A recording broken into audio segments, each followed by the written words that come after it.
You have said communicating our wants is not bad or to be neglected, but we should reflect and meet these needs by ourselves and not hook them into others. Yes.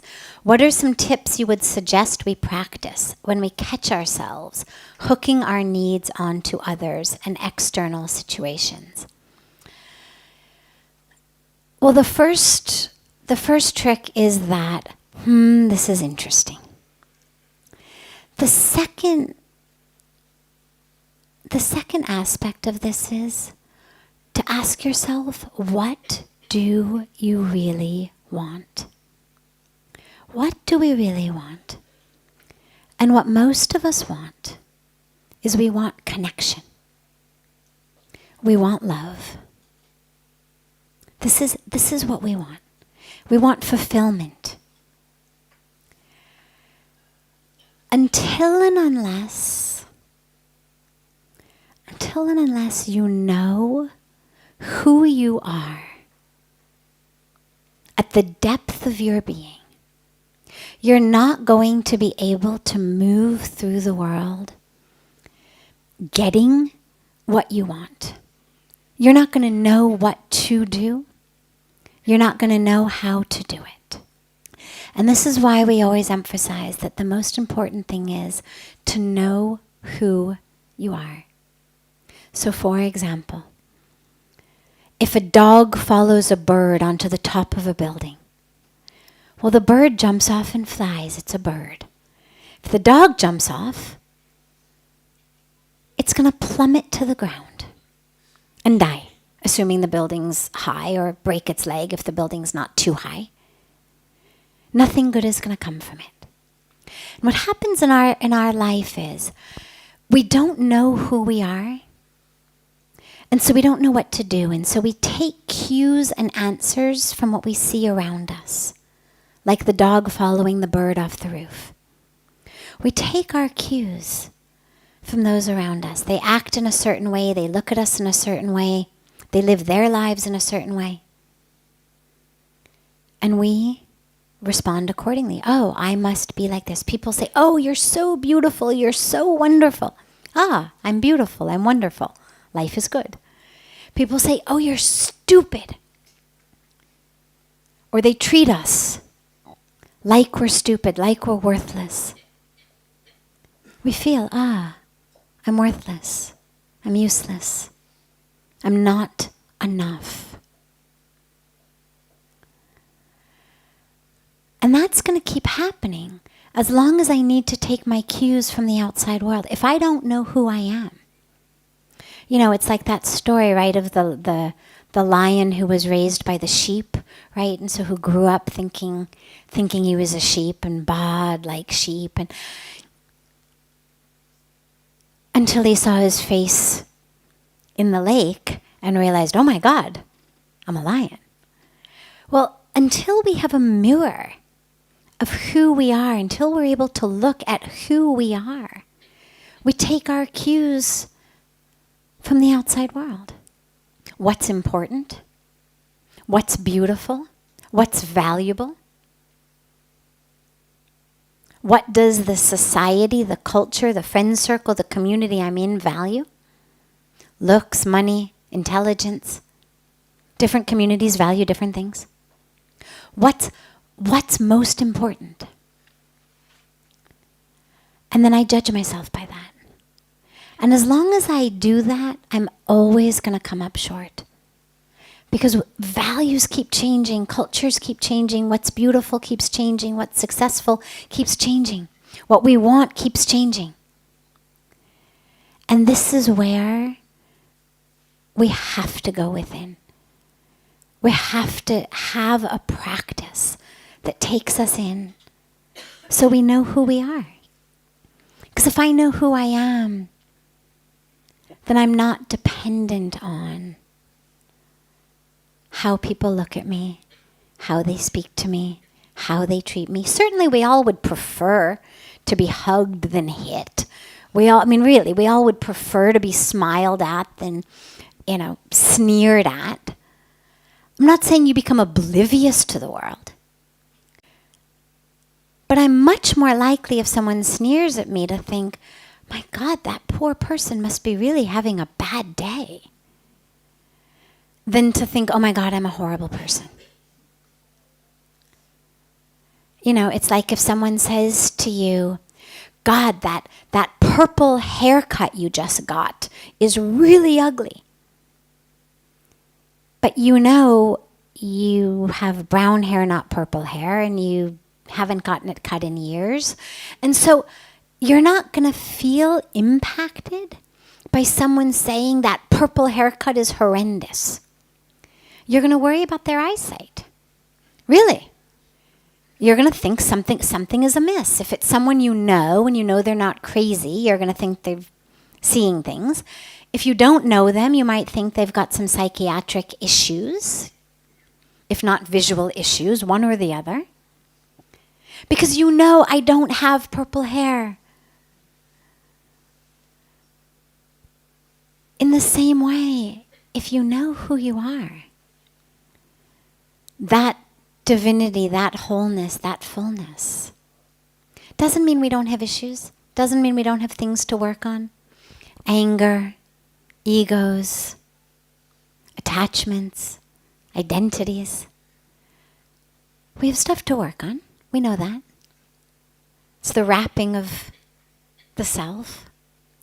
But when you know at the core of who you are,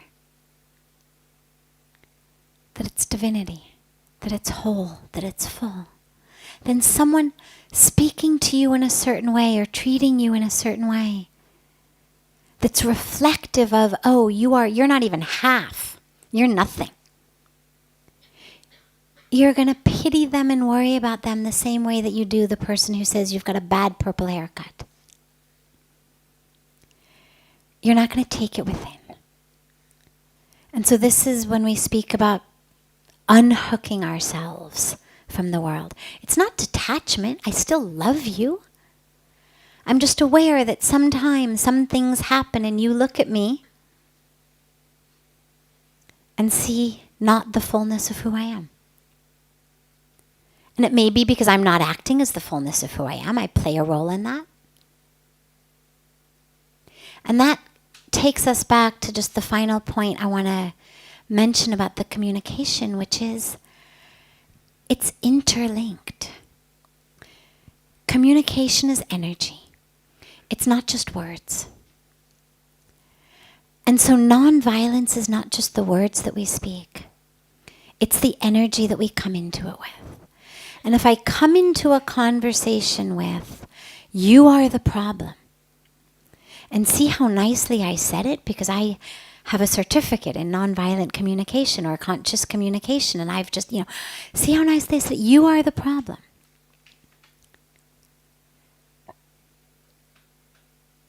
Well, that's not true. It's certainly not kind or beneficial, and it's also not true. Because no one is the problem. It's energy. And we all know this because we all in our lives, whether you're 15 or 75, we've all had lots of relationships in our life. Whether they're friends, whether they're colleagues, whether it's romance. And what you know is there's some people that the energy works. There's some people where the energy just doesn't work so well. There's sometimes the energy works, sometimes it doesn't work so well. Some situations the energy works in. Some situations it doesn't work so well in. So no one person is ever the problem. And so when I go into any type of communication, I have to be very aware that it's not just my words, it's my energy. And if I'm walking into communication looking for connection, that communication is going to probably go well. If I'm walking into communication to convince you of how you need to change for me, regardless of the tone of voice I use, regardless of the words I use or the phrases I use, chances are it's not going to go so well. And most importantly, I haven't been honest with myself. I haven't stepped up to the plate of my life, which is, why do I need that person to change? Every time someone triggers us, it's an opportunity for us. Wow, doing dishes makes me irate. I've got work to do. Fantastic. This is the stuff. I mean, this is the stuff that makes life interesting. Really. It's not movies, it's not TV shows, it's not parties, not that those are bad, but the real stuff that makes life interesting is, wow, having to do the dishes all by myself makes me so angry. That is so interesting, and now look at all the work I have to do. It's not easy.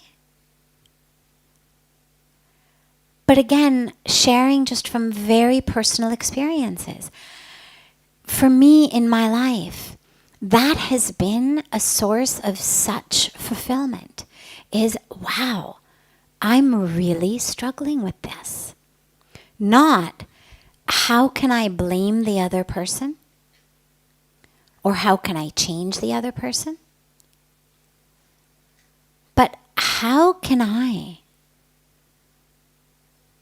move through whatever it is that's triggering me so much? Doesn't mean everybody's easy.